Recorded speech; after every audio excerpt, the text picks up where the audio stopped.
Good morning. I've got an email, a quite personal email, where someone was very interested in my collection. Well, let me first explain that I'm not a collector. My hobby is to collect Russian Christian icons, and the Kris I keep are actually, most of them are actually family Kris. The problem is that my family left Indonesia, let's say 70 years ago, and my grandfather, he was fighting in the TNI, Indonesian army, but he didn't want to kill fellow Indonesians anymore. After 7 years, he left the army and went to the Netherlands. That's a part of my story, and that's where my Kris come from. I want to keep them. I want to honor my grandparents, and I'm very proud of my Javanese heritage. What you see in Holland is that a lot of people here in Holland, well, you've got three groups. You've got the users who play pencak silat. They use the Kris as a weapon.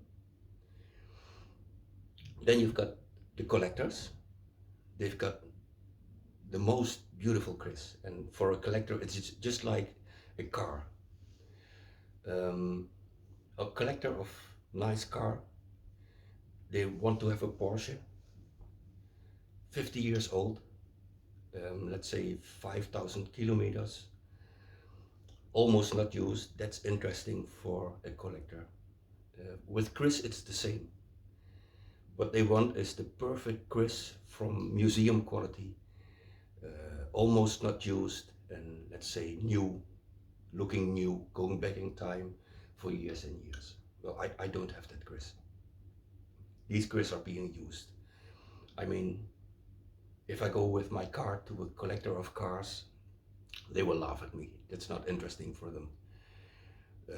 If you use a car, it's very interesting. It has to be practical, it has to be easy to use, and it has to be running every day. That's interesting for a used car. For a collector, that's not interesting at all. It has to be new, it has to be in perfect shape. My Kris are not. Well, this is Kuching. She's always here. I love this animal. Okay, well, let me show you a couple of Kris, a couple of interesting Kris. And if you're talking about used Kris, there are some Kris that are of importance. And if you look at, you can also put them in two groups. You've got the costume Kris, the Kris that you wear. That are actually the Kris from beautiful quality, and they are the Kris that collectors want. But you've got the most important Kris, because those Kris are made spiritually, but they don't have an energy. The Kris with the energy are very, very, very rare, and you have to keep them. You have to keep them in shape by giving them, let's say, Sajan offers. You have to give them offers. You have to keep them on special days, like Jumat Kliwon, etc., to keep the spirit alive. But they are very rare. And even most Kris I have are costume Kris that are not the Kris with energy. And the Kris with energy are not the most beautiful Kris, because the beauty is inside, and that's what people don't understand. They see a very beautiful Kris and talk about energy, but I'm sorry, most of the Kris, they don't have an energy. Let me show you some beautiful examples of Kris that I like very much, you know.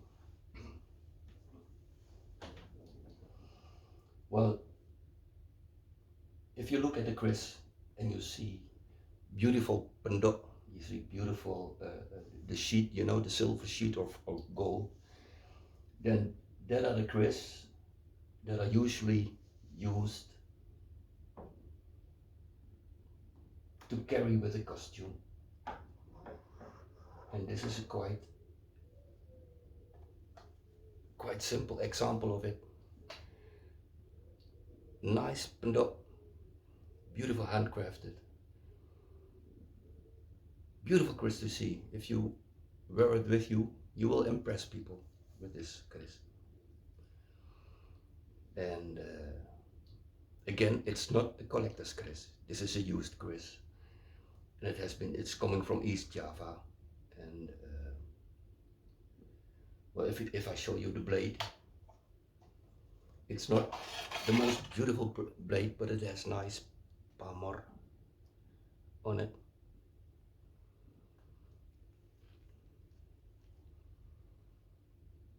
Benda is quite simple, because not all of them, I'm sorry all collectors, not all of the people who were wearing a Keris were kings or princes or coming from a noble family.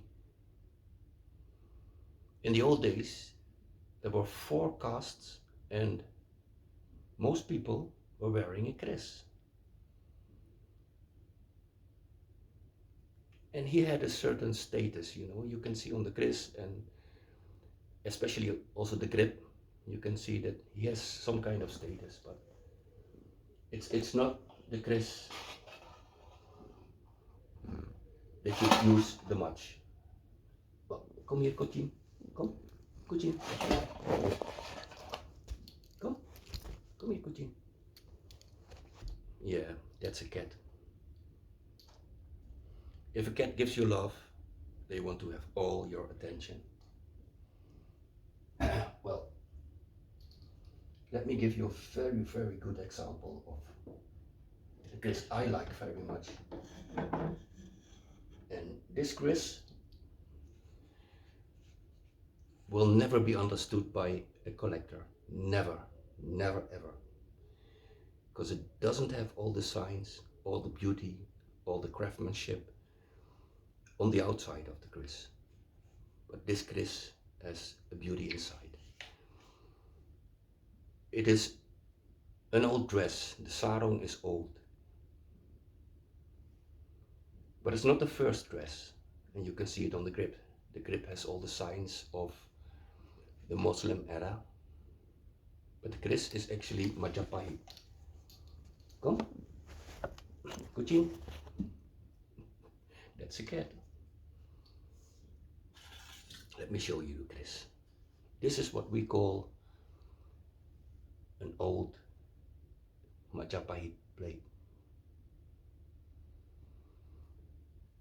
If you look at the pamor, it doesn't have a lot of pamor, but it has the blocked water pamor. And watch how the passy is attached to the blade. We call this a very, very old Majapahit Keris. This Keris doesn't have all the beauty on the outside, not the pamor, not the sheath, but it's a very important Keris, because these Keris, they have the energy, and you have to keep them closed and have to offer for these Keris to keep the energy alive. And to understand the energy is not simple, you know. It's divine energy, but it's not like what we think of a person or whatever, you know. To be honest, I don't think that God created human. I think that human created God.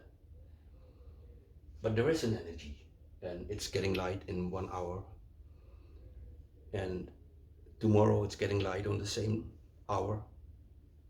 If there were 2 gods, then it should be getting light at 6 o'clock, and the other god is pulling on the time, and it will be light at 9 o'clock. That's not true. There's just one energy, one divine energy coming from space. That's why meteorites are so important for the Keris. You know, it represents the energy, and we talk about it as if it is some kind of human, because we are human, but it's not. It's a divine energy, that is alive. Come here, Kucing. Come here. Come here. Come here, Schatje. Come here. Come on. It's a divine energy, but it's not some kind of person. That's ridiculous. And you see in all cultures, Muslim culture, Christian culture, that they use some kind of objects. Muslim use also meteorite, you know, in Mecca, the holy stone. Christians, they use crosses or other things, but it's the culture. And what is very important for us is that we keep the culture alive, the culture of the Keris. Our parents and grandparents had a horrible time, you know, trying to keep all those holy things alive and the traditions alive. And the only thing that we can do in Holland is keep the tradition alive in honor of our parents and grandparents. And that's what it is. We're no specialists. We're no collectors. We don't have the knowledge of all the collectors. We just want to keep the traditions alive, just like Christmas, for instance. For one person, Christmas is a real Christian festivity. For others, it's more the family coming together and just trying to keep the traditions alive. It's our tradition. We are Javanese, and every year the Javanese people in Holland are getting more lighter in skin. I'm also mixed blood.